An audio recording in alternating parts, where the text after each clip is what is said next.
The U.S. holds negotiations with Vietnam over the sale of F-16 fighter jets. According to Reuters sources, the deal could be signed within a year. Washington is considering structuring special financing terms for the pricey equipment that could help cash-strapped Hanoi steer away from its traditional reliance on lower-cost Russian-made arms, according to the other source, who declined to be named, from the publication in Reuters.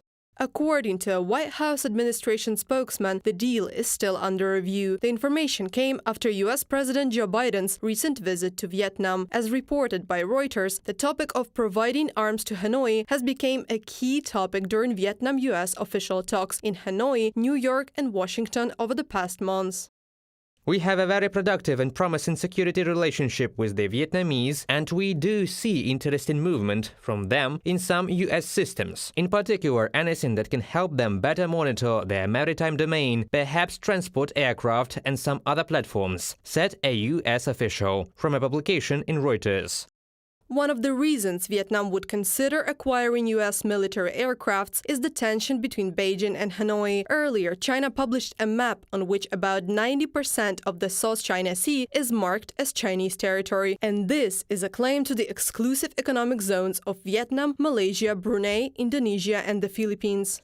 One of the things that is going on now is China is beginning to change some of the rules of the game in terms of trade and other issues. Vietnam spends about $2 billion annually on arms imports, and although the U.S. lifted the Vietnam arms embargo in 2016, its exports included only Coast Guard ships and training aircrafts, while Russia supplied Vietnam with about 80% of its combat arsenal. However, Russian aggression in Ukraine has worsened Hanoi's relationship with Moscow. They are developing asymmetric defense capabilities, but want to do so without triggering a response from China. It is a delicate balancing act. Jeffrey Ordnell, Associate Professor of International Security Studies at Tokyo International University and Director for Maritime Security at Pacific Forum International.